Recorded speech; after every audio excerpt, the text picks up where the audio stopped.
형님, 15년 동안 총구석에 박혀서 노인네들 밥이나 축냈으면 양심껏 이 2억짜리 땅은 저희 주셔야죠.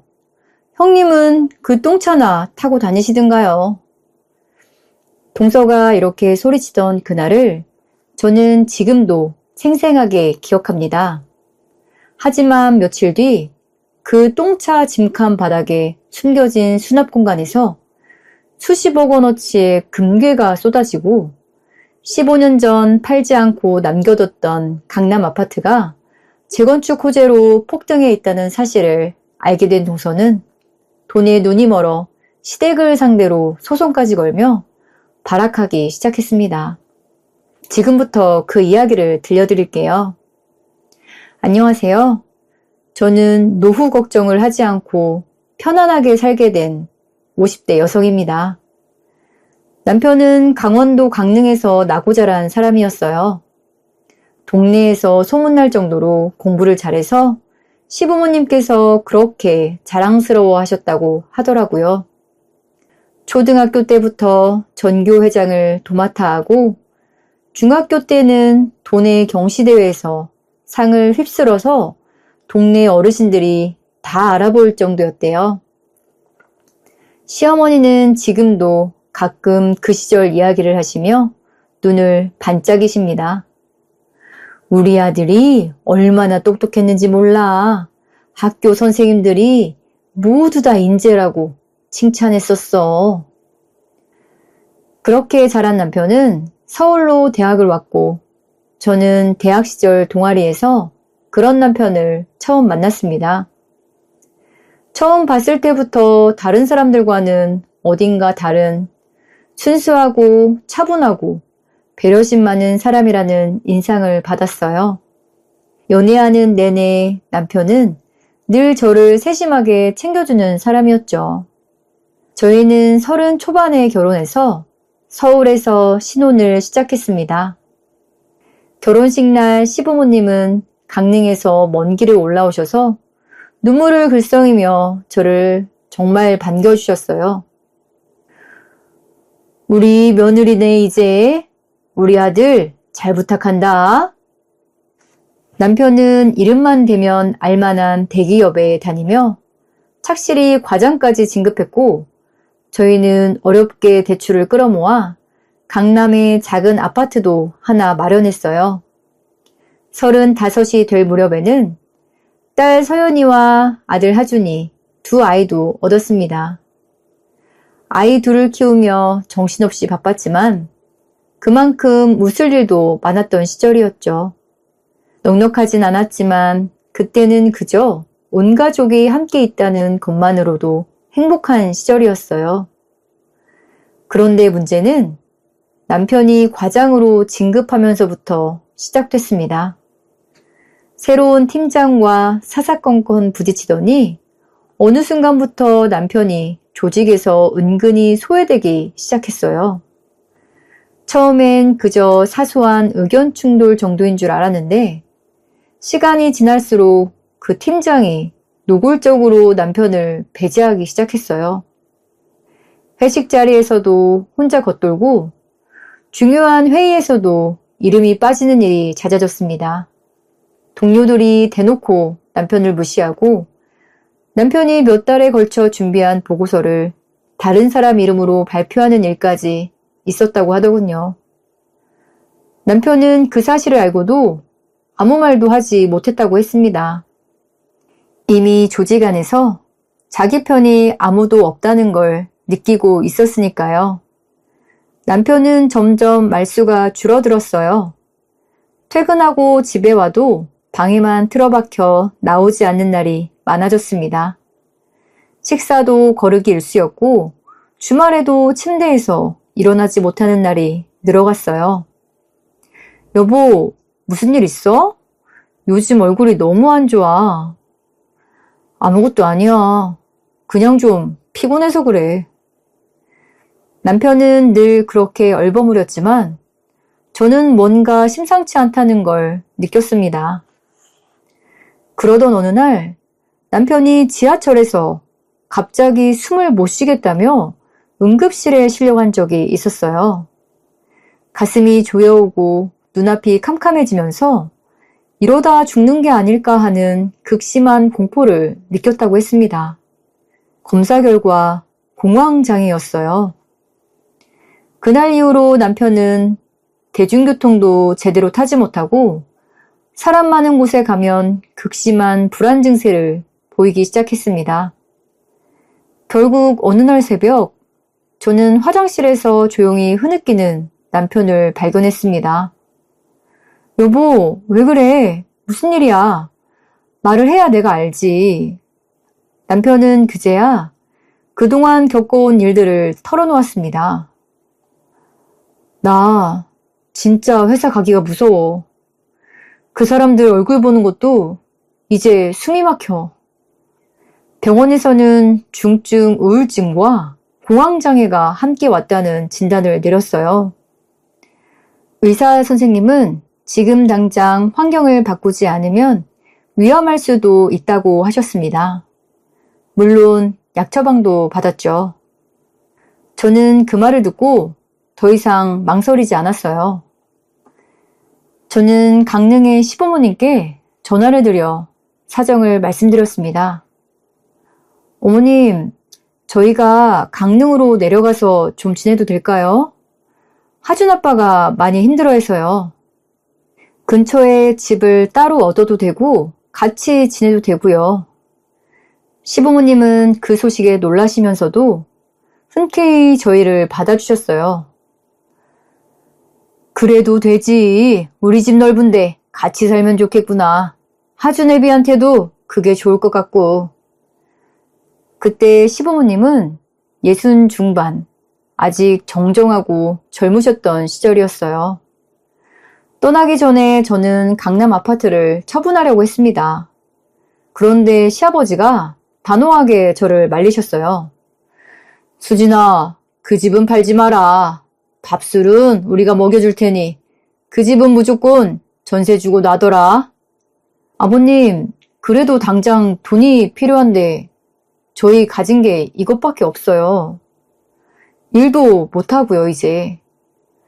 내 말 들어라. 서울집이라는 게 한 번 팔면 다시 사기 힘든 법이야. 지금은 힘들어도 나중을 생각해서 남겨둬. 내가 너희들 굶기기야 하겠냐?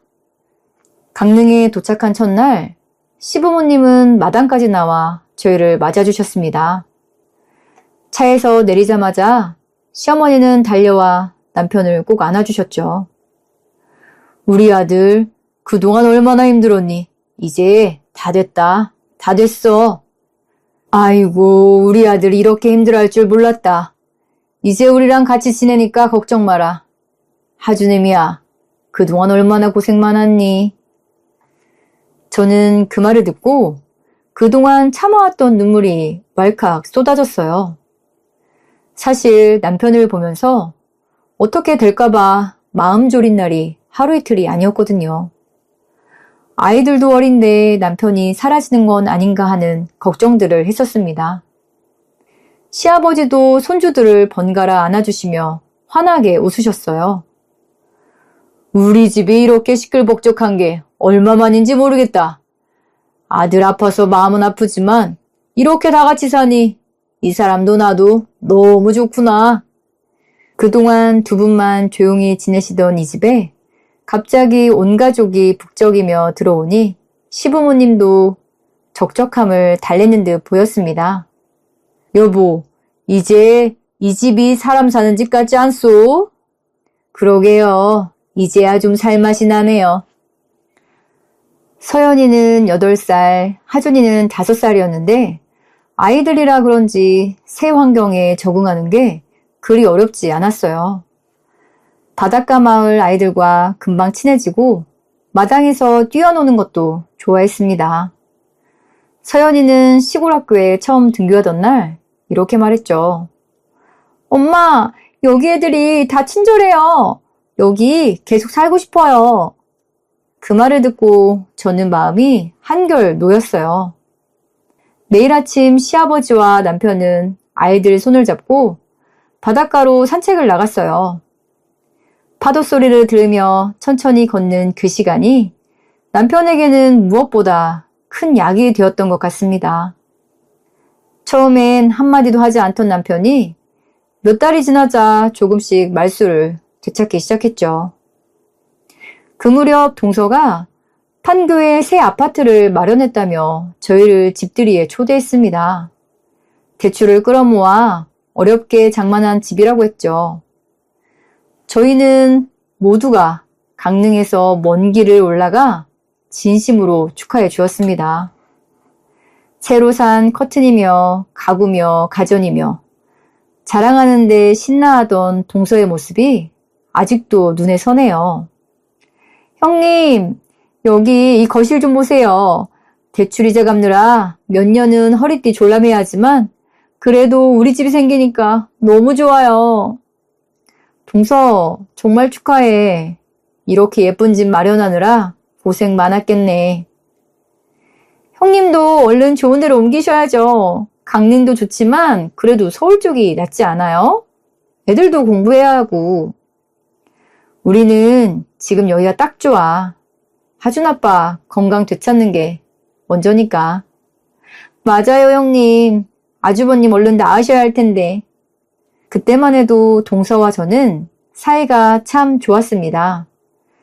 서로 상의해서 시부모님 선물도 사고 아이들 이야기도 도란도란 나누고 명절이면 함께 전을 부치며 웃던 시절이었어요.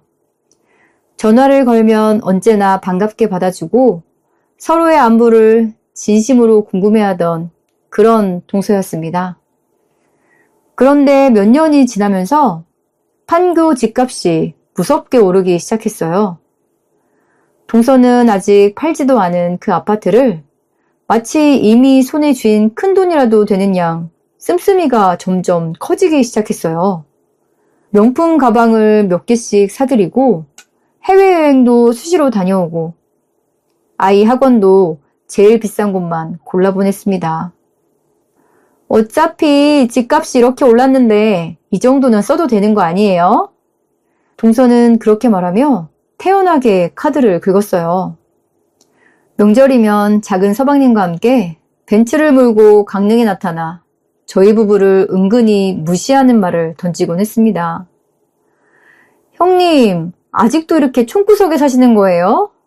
아우, 저희는 이제 판교 아니면 못 살 것 같은데. 동서, 우리는 아직도 여기가 좋아서 사는 거야. 능력이 없으면 어쩔 수 없죠 뭐. 아우, 그래도 애들 교육은 어떻게 하시려고요? 이런 식으로 해서. 우리 애들은 여기서도 잘 크고 있어. 잘 뛰어놀고 욕심만 버리면 그러시겠죠 뭐. 저희는 강남 8학군 아니면 생각도 안 하는데. 작은 서방님도 예전에는 그러지 않았는데 동서 옆에서 은근히 맞장구를 치곤 했습니다. 그럴 때마다 속이 상했지만 저는 그저 웃어 넘겼어요. 모두들 돌아가고 나면 남편이 조용히 제 손을 잡아주며 위로해준 적도 여러 번 있었죠. 여보, 신경 쓰지 마. 우리끼리 잘 살면 되는 거야. 알아. 근데 들을 때마다 속상한 건 어쩔 수가 없네. 15년 동안 명절 때 얼굴 잠깐 비치는 것 말고는 시부모님을 살뜰히 챙긴 적도 없는 사람들이었는데 그런 말을 들을 때마다 속으로 억울함이 쌓여갔어요. 저는 그저 시간이 흐르면 언젠가는 그 진심이 드러날 거라고 스스로를 다독이며 하루하루를 지냈죠. 시간은 또 그렇게 흘렀습니다. 남편은 완전히 건강을 되찾았고 이제는 강릉에서 작은 농장을 운영하며 안정적인 삶을 살고 있어요. 처음 몇 년은 시아버지 밑에서 농사일을 배우다가 나중엔 직접 하우스 농장을 차려 나름 자리를 잡았습니다. 두 아이도 맑은 자연 속에서 훌쩍 자라 서연이는 얼마 전 서울의 명문대학에 합격했어요. 아빠 머리를 닮았는지 어릴 때부터 유독 공부를 잘하더니 결국 이렇게 큰 결실을 맺었습니다. 합격 소식을 들은 날 온 가족이 마당에 모여 삼겹살을 구워 먹으며 축하 파티를 열었어요. 할아버지, 저 서울대 붙었어요. 아이고, 우리 강아지가 지혜비를 쏙 빼닮았구나. 장하다, 장해. 저는 그 소식을 듣고 며칠 동안 잠도 제대로 못 잘 만큼 기뻤습니다. 문제는 서울에서 아이가 지낼 곳이었는데 마침 15년 전 시아버지 말씀대로 남겨뒀던 강남 아파트가 있었어요. 전세를 정리하고 서연이가 그 집에서 편하게 통학할 수 있게 되었죠. 그 순간 저는 시아버지의 그 깊은 안목에 새삼 감사한 마음이 들었어요. 이렇게 오래 강릉에서 살게 될 줄도 몰랐지만 강남 아파트 시세가 많이 올랐어요. 서울로 아이를 올려보내는 날 시아버지는 서연이 손을 꼭 잡고 말씀하셨죠. 할아버지가 남겨둔 그 집이 이렇게 쓰일 줄 알았다면 그때 더 확신을 가졌을 텐데 아무튼 우리 서연이 서울 가서도 건강하게 잘 지내야 한다. 할아버지 덕분이에요. 정말 감사해요. 어느새 시부모님도 80이 되셨습니다. 15년 전 강릉으로 내려왔을 때만 해도 60 중반이어서 정정하고 젊으셨는데 세월이 그렇게 흘러버렸어요. 요즘 들어 시아버지는 종종 몸이 예전 같지 않다는 말씀을 하시곤 했습니다. 이제 나도 늙었나 보다. 예전엔 하루 종일 밭일해도 끄떡 없었는데. 그런 말씀을 하실 때마다 저는 마음이 무거워졌어요. 슬슬 재산을 정리하셔야 할 시기가 된 거였죠. 그 무렵 동서는 시아버지가 알고 보니 상당한 자산가라는 소문을 어디선가 듣고 왔는지 갑자기 태도가 180도 달라졌어요. 아버님, 이제 연세도 있으신데 저희가 모실게요. 제가 다 알아서 챙겨드릴 테니 걱정하지 마시고요. 평소 발길도 뜸하던 사람이 갑자기 살갑게 부는 모습에 저는 속으로 헛웃음이 났어요. 시어머니도 그 변화를 눈치채셨는지 저에게 조용히 이런 말씀을 하신 적이 있었죠. 수진아, 둘째 며느리 요즘 이상하게 자주 전화하지 않니? 저도 좀 이상하다고 느꼈어요, 어머님. 뭔가 알고 전화를 하는 건가? 그러던 어느 날 시아버지가 온 가족을 불러 모아 유산 분배를 선언하셨습니다. 테이블 위에는 2억 원짜리 반문서와 마당에 오래도록 세워져 농사일을 할 때 쓰던 낡은 트럭 열쇠가 놓여 있었죠. 아버님, 저희가 2억 원짜리 땅 가질게요. 형님네는 저 똥차 주시고요. 형님, 15년 동안 총구석에 박혀서 노인네들 밥이나 축냈으면 양심껏 이 2억짜리 땅은 저희한테 주셔야죠. 형님은 그 똥차 타시든가 말든가. 저는 그 말에 아무 대꾸도 하지 않았습니다. 그런데 시아버지도 별다른 말씀 없이 그저 조용히 고개를 끄덕이셨어요. 사실 그 순간 저는 속으로 많이 서운했어요. 15년을 함께 산 저희 부부한테는 어떻게 나눠받고 싶은지 먼저 물어보실 법도 한데 그런 상의 한마디 없이 그저 2가지 중 하나를 고르라며 동서에게 먼저 선택권을 주신 것 같아 못내 마음이 걸렸어요. 2억 원짜리 땅을 저렇게 순순히 내어주시는 것도 15년 동안 같이 산 저희 입장에서는 서운하지 않을 수가 없었습니다. 하지만 저는 그런 마음을 애써 삼켰어요. 사실 지금까지 함께 지내면서 남편이 이곳에서 건강을 완전히 되찾았고 강남 아파트도 팔지 않고 그대로 지킬 수 있었으니 저희 형편이 그리 나쁘지 않다는 사실로 스스로를 다독였죠. 남들처럼 큰 유산은 못 받아도 15년 동안 먹고 살게 해준 거 이 정도면 감사한 일이라고 마음을 정리하려 애썼습니다. 며칠 후 남편이 농사일을 할 때 쓰던 그 오래된 트럭을 청소하다가 짐칸 바닥 아래 숨겨진 공구함 같은 공간에서 이상한 무게감을 느꼈습니다. 평소 그냥 녹슨 철판인 줄로만 알았던 자리였는데 자세히 보니 작은 좌물쇠가 달린 수납 공간이었어요. 남편은 신기해하며 마침 손에 들고 있던 트럭 열쇠를 넣어봤는데 이상하게도 그 자물쇠에 딱 맞았습니다. 아버님이 이 열쇠로 다 여시게 만들어두셨나봐. 남편은 그렇게 중얼거리며 조심스럽게 자물쇠를 돌렸어요.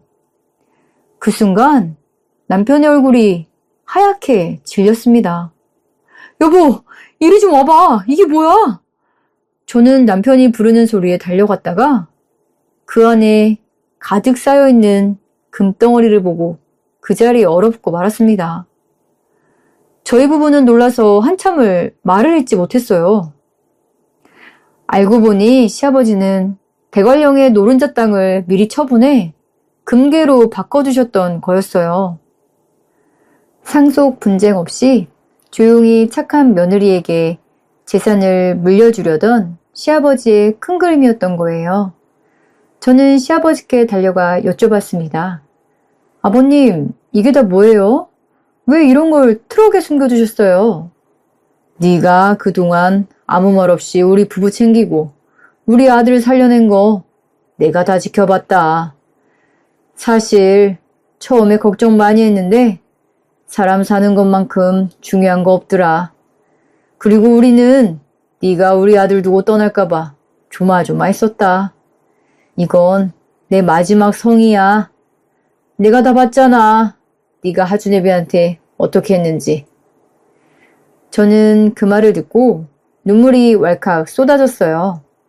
그동안 서운했던 마음이 한꺼번에 녹아내리는 기분이었죠. 이제 노후 걱정은 하지 않아도 될 만큼 저희 부부는 자유롭게 살 수 있게 된 거였어요. 이제 노후 걱정은 하지 않아도 될 만큼 저희 부부는 자유롭게 살 수 있게 된 거였어요.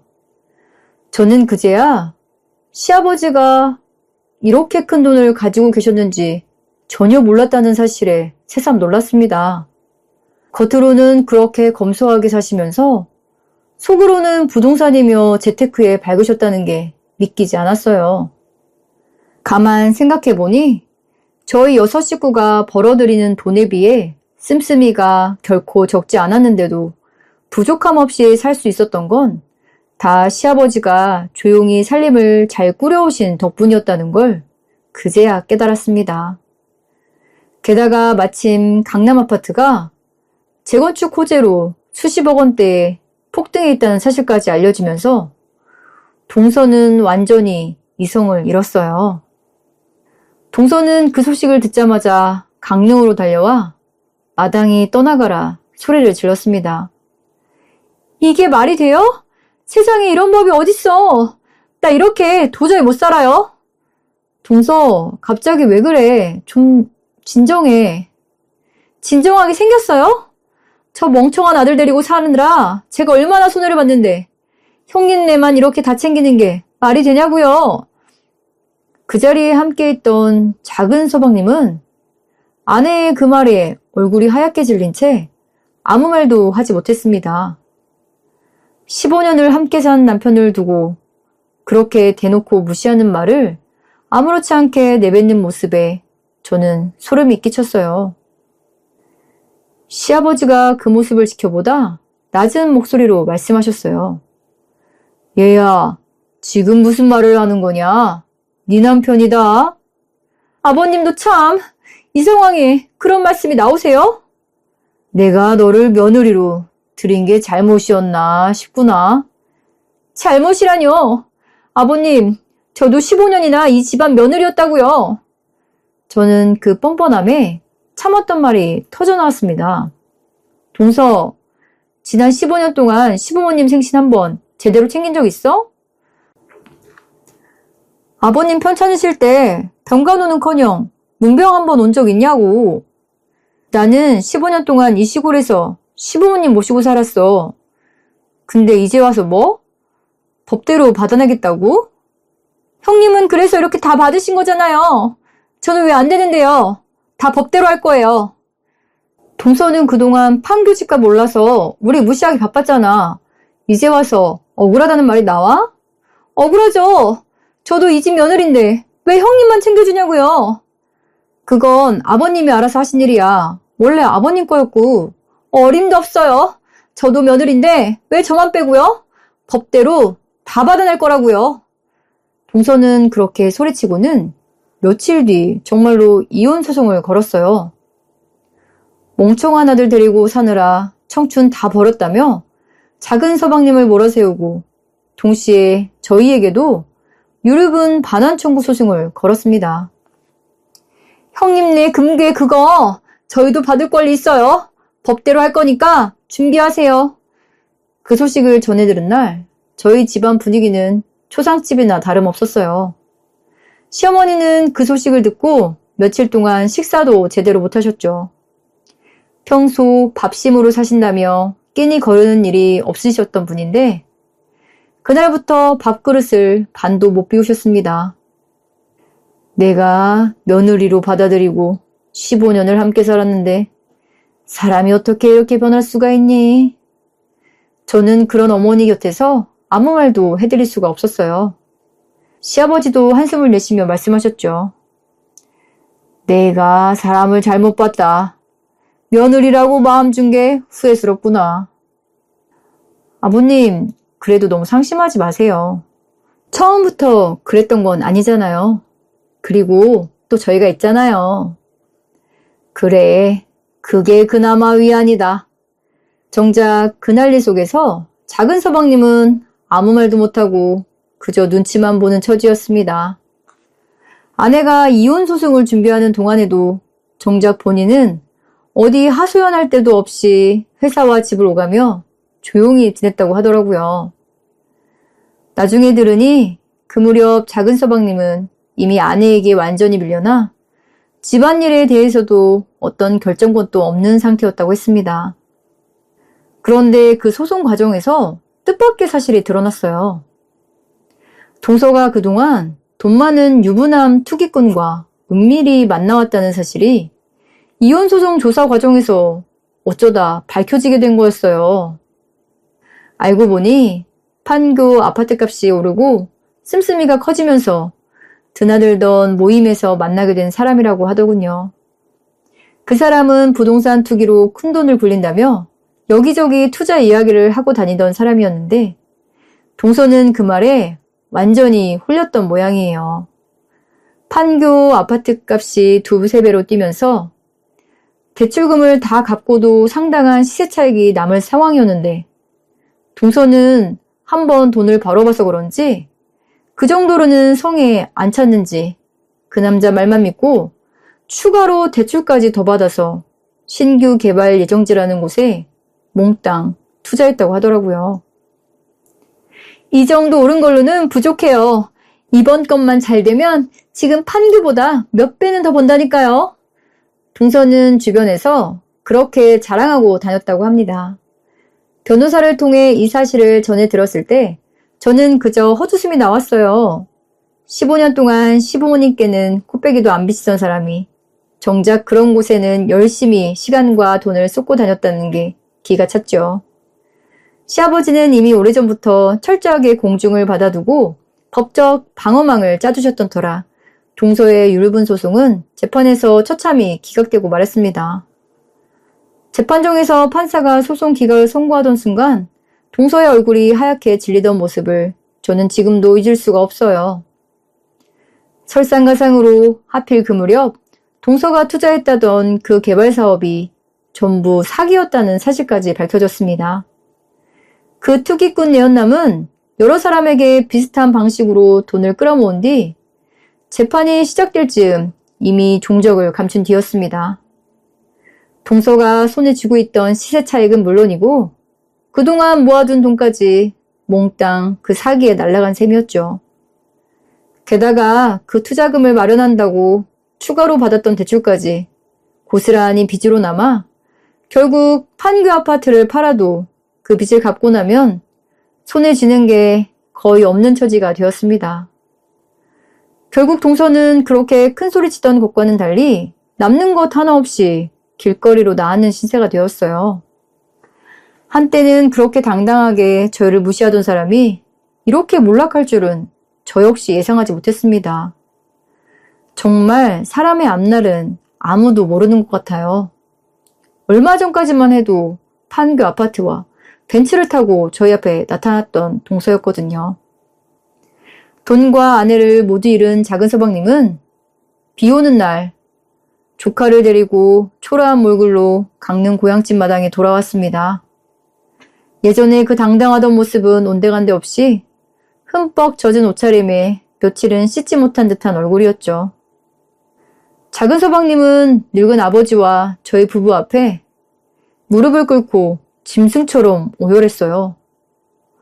아버지, 형님, 형수님, 제가 정말 잘못했습니다. 제가 죽일 놈이에요. 죄송합니다. 비를 맞으며 마당에 엎드려 오는 그 모습에 시아버지도 한참 동안 아무 말씀도 하지 못하셨어요. 시아버지는 결국 짧은 한마디만 건네시며 작은 서방님을 집 안으로 들이셨습니다.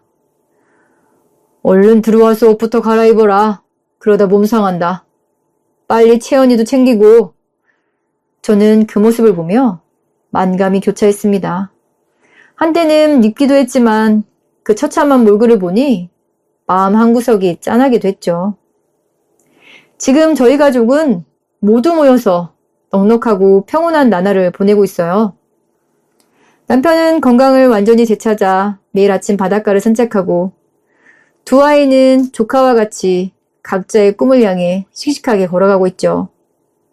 조카 채연이와 아들 하준이도 첫째 서연이를 따라 열심히 공부해서 몇 년 뒤엔 자기도 서울로 대학을 가겠다며 요즘 밤늦도록 책상에 앉아 있습니다. 시부모님도 여전히 정정하시고 저희 가족을 볼 때마다 흐뭇한 미소를 지으십니다. 얼마 전에는 온 가족이 모여 저녁을 먹는데 시어머니가 말씀하시더라고요. 수진아, 그때 너희가 우리 집에 와줘서 얼마나 다행이었는지 모른다. 그 덕에 우리도 이렇게 행복하게 늙어가는 거야. 어머님, 저희야말로 그때 받아주셔서 너무 감사하죠. 사실 저희 딱히 갈 데 없었거든요. 저녁을 먹고 마당에 나와 별을 보는데 남편이 조용히 제 손을 잡아주었죠. 여보, 그때 강릉 내려오자고 한 거 정말 잘한 선택이었던 것 같아. 당연하지. 우리 가족한테는 최고의 선택이었어. 15년 전 아무것도 모른 채 그저 남편을 살리고 싶다는 마음 하나로 내려왔던 이 길이 결국 이렇게 큰 축복으로 돌아올 줄은 몰랐습니다. 사람이 힘든 순간에 곁을 지켜주는 진심이야말로 결국 가장 큰 보답으로 돌아오는 것 같아요. 오늘 사연은 여기까지입니다. 긴 시간 끝까지 함께 해주셔서 감사드리고 오늘도 모두 행복하세요.